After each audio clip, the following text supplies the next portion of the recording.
Amigos da Local TV, canal 25 da NET. Estamos iniciando mais um programa Cenário. Hoje nós vamos ouvir o professor Adilson César. Ele é historiador, professor e presidente do Instituto Histórico, Geográfico e Genealógico de Sorocaba. Por sinal, o Instituto está comemorando este ano 60 anos de existência. Então, nós vamos contar aqui com a participação do professor Adilson César. Muito obrigado por estar aqui conosco. Eu que agradeço a oportunidade de podermos falar alguma coisa sobre a nossa gente. Exatamente. A primeira questão que eu queria colocar para você, Adilson, Sorocaba tem uma belíssima história. Sem dúvida. Ela é tão longa, tão velha, quanto importante pela participação que tem nos diversos ciclos da história cenários nacionais. Então, eu diria, Sorocaba tem noção dessa história? Cultiva essa história? Infelizmente, não. Se a gente considerar o universo como a população que habita a cidade de Sorocaba. Certo. Não é? Nós percebemos que a grande maioria da nossa população mal sabe da existência, por exemplo, dos nossos bandeirantes, ou quanto muito algumas referências apenas com relação ao tropeiro, ou mesmo em outras épocas históricas de que Sorocaba teve uma participação muito brilhante. Um 7 de setembro, Revolução Liberal. Revolução Liberal, por exemplo, 17 de maio, onde Sorocaba se transforma em capital da província de São Paulo, embora fosse revolucionária. É inimaginável nós mencionarmos aos nossos alunos que o grupo de Sorocaba, junto com ituanos e itapetininganos, marchou para atacar São Paulo. Quer dizer, hoje, no dia de hoje, a criançada fica... Mas como? Quem conhece São Paulo, imaginar que nós chegamos até o Pirajussara, pronto para atacarmos a capital. Quer dizer, isso tudo se dilui, porque a nossa escola, infelizmente, não leva essa mensagem ao nosso alunado. E os adultos, infelizmente, também desconhecem. Mas os adultos são alunos dessa escola que não teve nada. Exatamente. Então, realmente, você não pode construir. E não há como reverter esse quadro? Não, existe. E, aliás, o Instituto tem se envolvido nessa possibilidade de reversão disto. Recebemos, ultimamente, dentro daquele roteiro educador da cidade de Sorocaba, vários alunos aqui. Só que ainda falta mais empenho em função de levar realmente isto em uma medida de escala, não é? Portanto, bem mais ampliada do que apenas alguns pontos. Qual é a dificuldade da nossa escola ter um ponto sobre a história da cidade? Uma matéria, já não digo uma matéria, mas um ponto sobre a história de Sorocaba. Veja, nós continuamos ainda dentro daquele espírito do Monsenhor Castanho, quando ele fez e consolidou a história de Sorocaba para crianças. Isto, embora já estamos na 5ª edição e temos até uma edição eletrônica feita pelo Instituto, mas precisa ser melhor divulgado. E não basta apenas o livro chegar até o aluno. É necessário que o professor esteja instruído para levar aquele conhecimento ao aluno. Se não houver esse facilitador, que hoje usa-se essa palavra, o professor, se não houver esse facilitador, parte do material é inaproveitado. Um grupo se interessa, mas a grande maioria não consegue perceber. Toda vez que alguém vem pedir ajuda para mim, algum escolar vem pedir ajuda para a história de Sorocaba, eu falo do livro do Padre para Crianças e ninguém conhece. Pois é, e é o que tem mais edição. Mas é necessário uma ação política, cultural política em cima disso. Por exemplo, por que não? O Instituto não tem finalidade lucrativa nem financeira, embora nós não tenhamos dinheiro, mas certamente nós cederíamos isso de maneira até graciosa ao poder municipal, para que o poder municipal incentivasse, vamos dizer, a publicação e a distribuição disso para a nossa rede escolar. Pois é, hoje você vê, o aluno chega na escola, ele tem um kit escolar, né, com material didático, inclusive. É difícil a prefeitura inserir nesse kit uma história de Sorocaba? No meu modo de ver, não. Agora, evidentemente que não sou eu que estou com o poder para fazer isso. Quer dizer, a pergunta teria que ser melhor direcionada a quem... Secretaria da Educação. Secretaria seria, né? da Educação, né? Sem dúvida alguma. Porque o custo não é tão alto assim, o custo não, dele. de forma alguma, porque nós temos impresso já isso daí, então é facílimo a reprodução. Basta chegar a um acordo com a gráfica ou fazer uma licitação, se for o caso, para a produção disso, uma vez que o Instituto apenas, nós liberamos isso, desde que citada a fonte, só isso. Adilson, você veja, então, a partir do instante em que você não ensina história, quem não conhece, não gosta. Você ama aquilo que você conhece, que você sabe. Ô Sérgio, eu entendo o seu raciocínio e eu colocaria um pouquinho mais além disso. Não é apenas gostar da história. Eu vou mais além. A história é nossa identidade. Imagine você sem sua memória. Você não conhece mais ninguém, você não sabe aonde você pertence e tudo mais.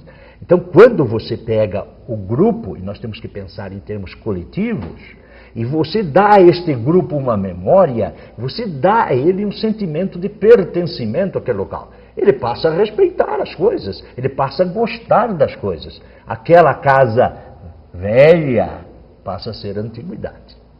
Aquele monumento que não fazia referência alguma, ele passa a dizer, poxa, olha, aquilo lá é admirável. Ele serve de exemplo. Ele passa a ter uma leitura da cidade. Da cidade. E cria ele próprio uma identidade. Quer dizer, ele que tem raízes, ele sabe, eu pertenço a esse lugar.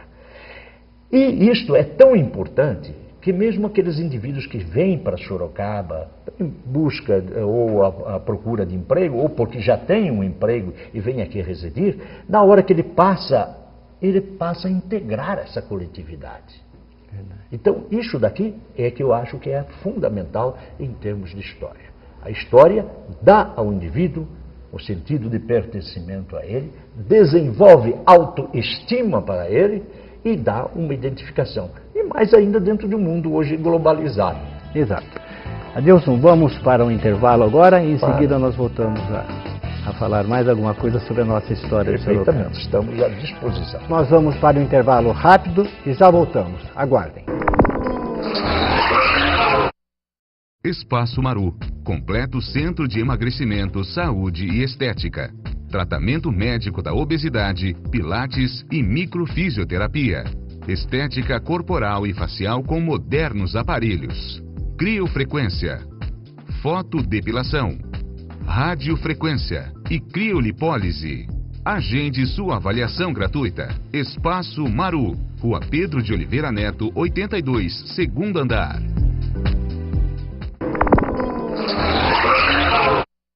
Estamos de volta com o programa Cenário, entrevistando o professor Adilson César, que é o presidente do Instituto Histórico. Senhor Adilson, nós acabamos de discutir a questão do sorocabanismo e da importância da sua história. Agora nós estamos às vésperas do mês de Sorocaba, que é agosto. Sim.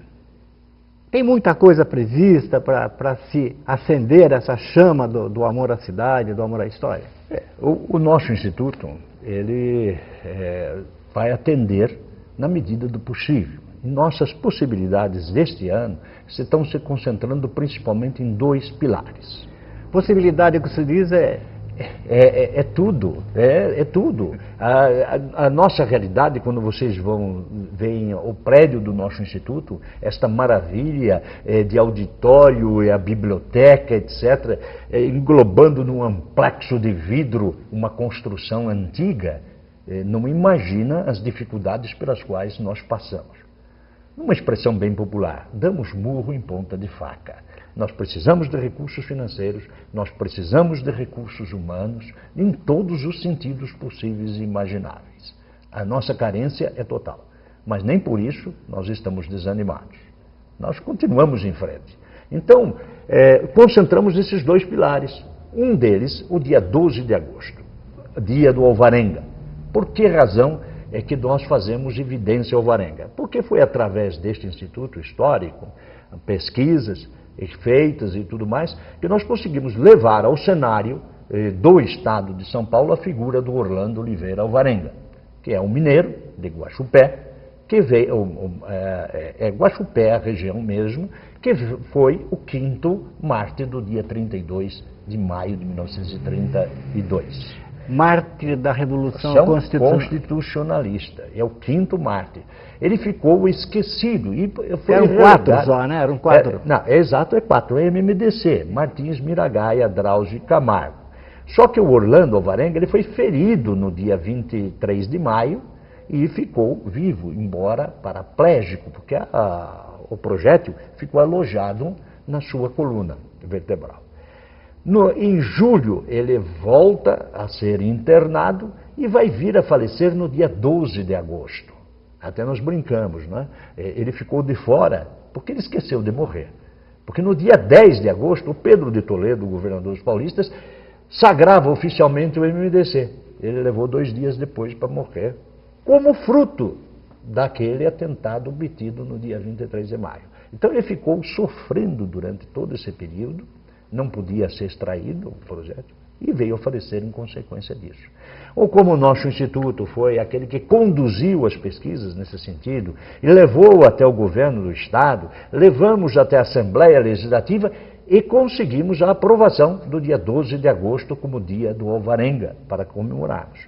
Então nós lideramos o carro-chefe do Estado de São Paulo nessa data. Então nós teremos aqui uma solenidade em lembrança a esse 5º mártir. Esse no dia 12 de agosto. No dia 12 de agosto, e referente, evidentemente, às possibilidades de pesquisas de caráter histórico feitas pelo nosso Instituto. Certo.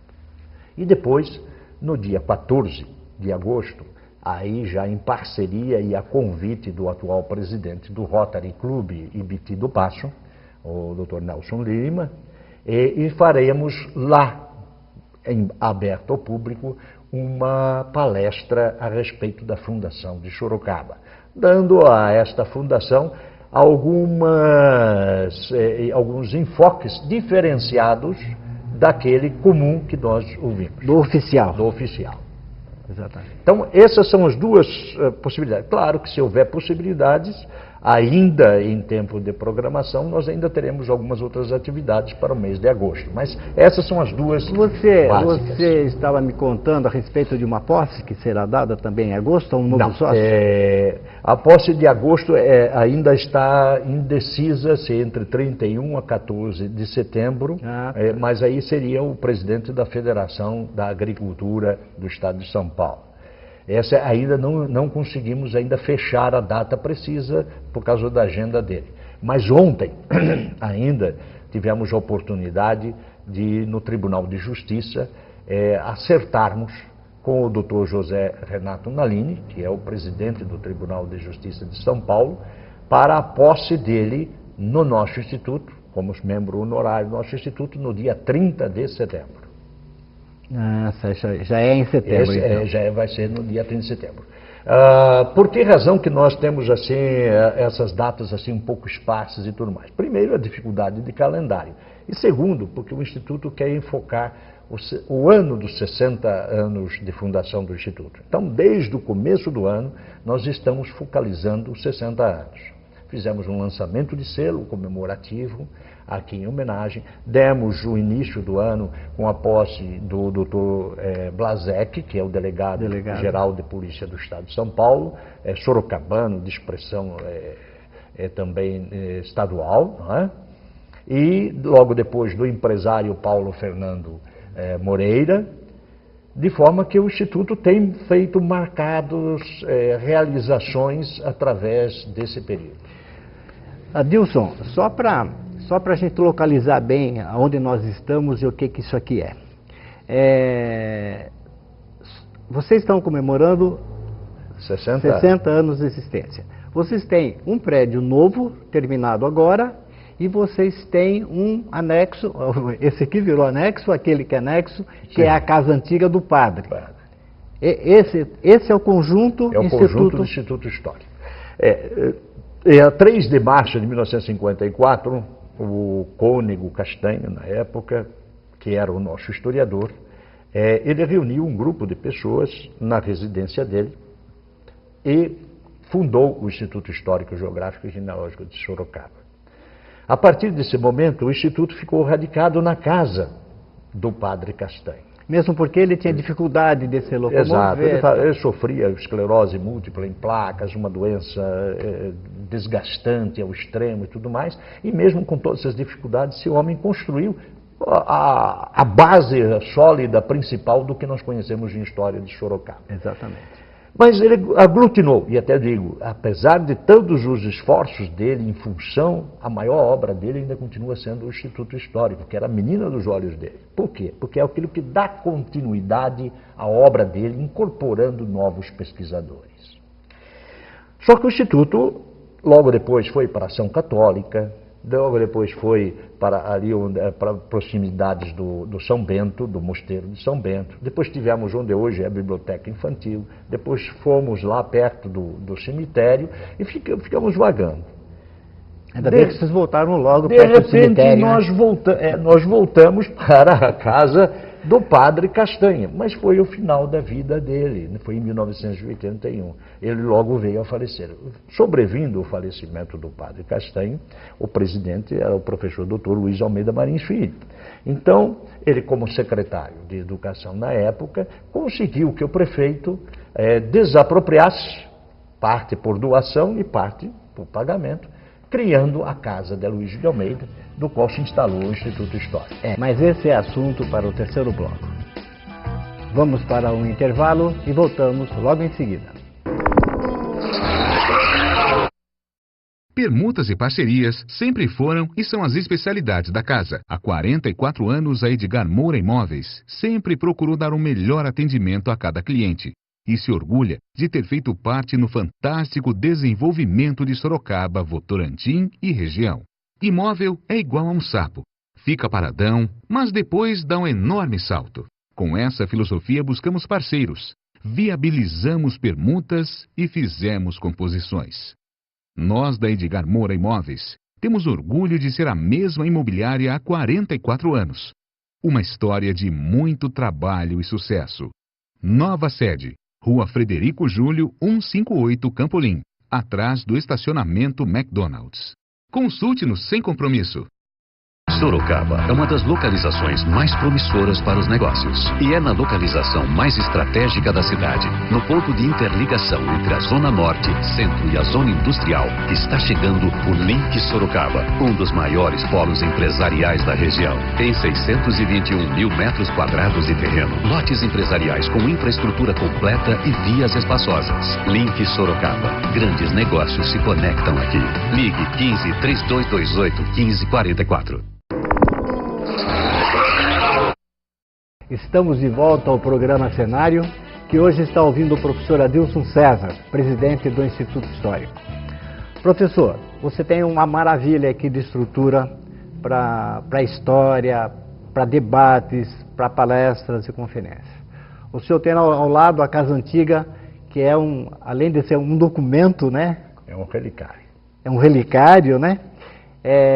Você tem uns livros, uma coleção de livros que foram muito importantes para a pesquisa da história de Sorocaba e da região. Qual é a frequência do povo a esse material, a essa estrutura? Bem, existem dois poréns aí. Quer dizer, o povo, na realidade, praticamente desconhece a preciosidade que tem e que poderia ser utilizada por ele. Segundo item seria a nossa dificuldade de disponibilizar esse material para o povo. Quando você fala povo, vamos então esquecer o povão, o povo cultural que teria interesse e necessidade de frequentar aqui, ou escolar, o povo escolar. Esse pessoal... Ocasionalmente nós temos alguns alunos que nos procuram, ou oportunamente alguns pesquisadores. Mas vamos dizer, o Instituto Histórico, Geográfico, genealógico. Esses três são os elementos básicos nossos.